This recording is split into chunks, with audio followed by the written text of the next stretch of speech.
What's going on, fellas? It's another C Boogie. Y'all know the rest. Hey, I want to salute y'all for subscribing to my channel. And I also want to thank y'all for liking my videos. And shout out to the Dime Game Division. Let's rock and roll, man. You know, I was watching the Drink Champs podcast this weekend, and Nori had on Talib Kweli. You know, the rapper Talib Kweli. And it actually was a dope interview. And I don't really watch a lot of Drink Champs lately because, you know, quite frankly, they spend too much time getting drunk and Nori be messing up all the interviews. But he had a dope interview with Talib Kweli. And for the people that don't know, Talib Kweli is a rapper, you know.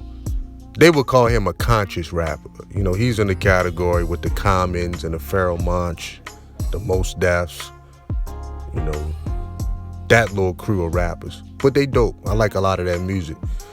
Talib Kweli had made a statement on the Drink Champs podcast where he was talking about male privilege.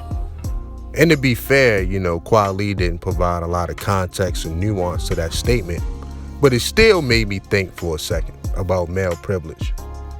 Because I was trying to see where he was going with that, you know, and, you know, he gave a few small examples on how males have privilege over women in this society. But again, I couldn't really agree with him fully because I don't think the examples were strong enough. You know, you gotta understand, man, men are builders and men are protectors.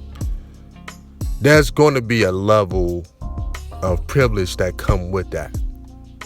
You know what I'm saying? When it's time for a nation to go to war, they're going to call the men to the front to defend the land. You know, and it's the women and the children on the inside. They call that the green zone. You know, and that's what the men are protecting. You see what I'm saying? And men build and create an environment around that. You know what I mean? Where the women and children can be safe and they can flourish, right? You know, the world is just a lot smoother when everybody know their position, everybody know their role. Now, I've never been the type of guy, the type of man that would ever try to marginalize women either and say, look, y'all can't do this, y'all can't do that. You know, if a woman wants to get an education or further her education and start up a business or get into a high-paying career or something like that, then I don't have an issue with nothing like that. You know, I've never been the type of man that said, you know, women should just stay home on their knees and bake biscuits. You know, I ain't that type of dude, man. You know what I'm saying? But the reality is just a lot of things that men can do that women can't do. And to be fair, there's things that women can do that men can't do. You know, but the sweet thing about it, the ill thing about it is when those two energies come together, that creates an unstoppable force. You know, when men and women are on the same page. Now, in a lot of ways, men and women aren't on the same page. You know, everybody want to do what they want to do. You know, we have a lot of rugged individualism going on, you know, and it throws, you know, the whole ecosystem off balance, you know, as we see now in society. So it just is what it is. Now, I'll say this. I don't believe in a society where men can just do whatever it is that they want to do either. You know what I'm saying? Masculine men, like real masculinity, not this pseudo stuff, but real masculinity has an internal governor attached to it. You know, every man, you know, real man, real masculinity, real masculine men has a compass inside of him to let him know what's righteous and what's not. You know, I believe a man should be submitted to a higher power and a woman should be submitted to the man. That way everybody is grounded in a higher power, something higher than them. You know, if it's done correctly, ideally, that'd be the perfect scenario, right? So no, man, I don't believe in a society where men can just do whatever it is that they want to do, you know, and they turn around and tell everybody to shut up, do as I say, not as I do. Nah, man, you know, done the right way. Ideally, a man shouldn't need a bunch of outside forces telling him what's righteous and what's not. You know what I mean? Because his masculinity has a governor attached to it, letting him know what's right from wrong. Point blank, period. You know what I'm saying? Point blank, period. Now, if guys want this male privilege, you know what I'm saying, then you got to accept the responsibility and the accountability that comes with it. You know what I'm saying? That's my thing. You can't take one without taking the other one. You know, and that's out of whack too.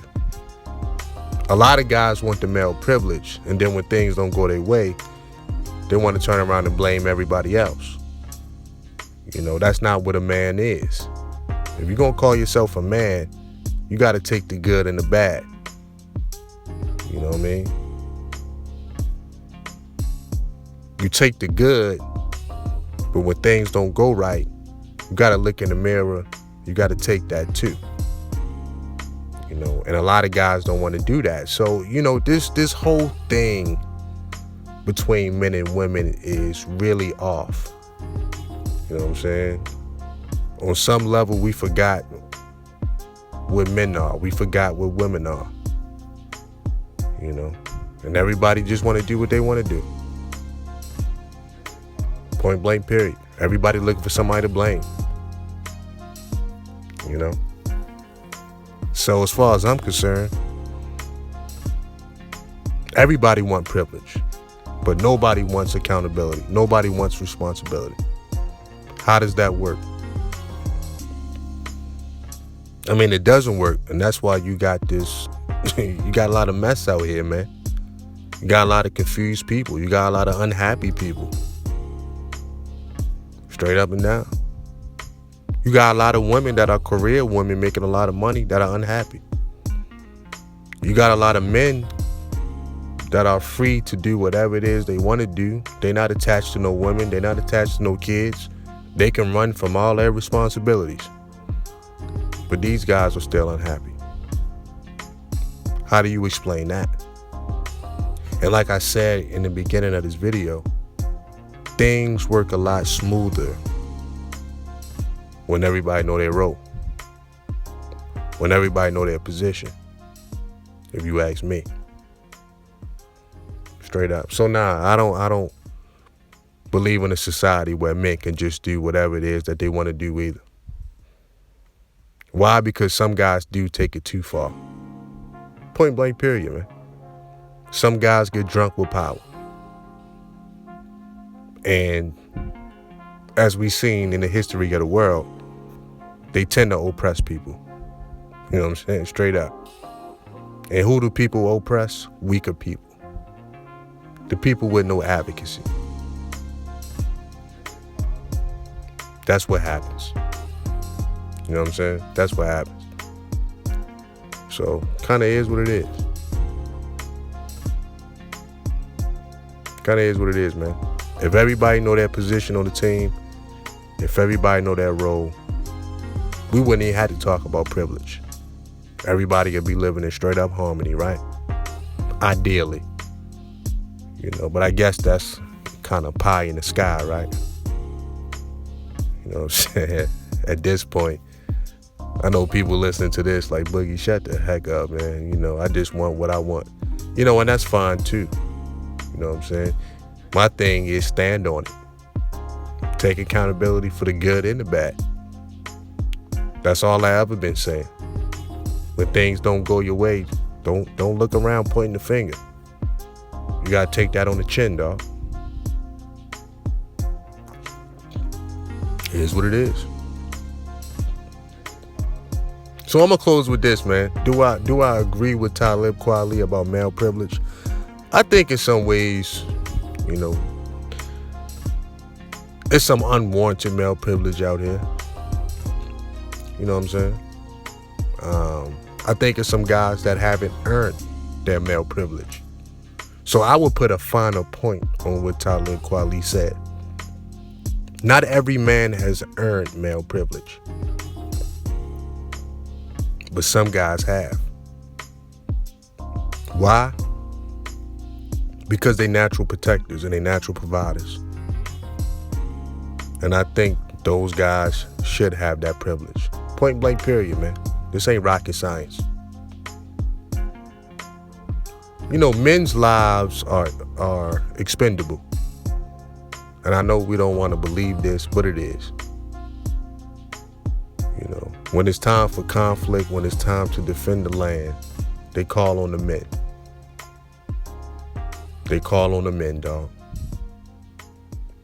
And it's a part of a man's duty to stand up and defend the land with honor. At least that's how it should be. You know, we done heard all these stories about draft dodgers and all that, but ideally, a man should stand tall and defend the land while he get his privilege. Shout out to the Dime Game Division. Peace.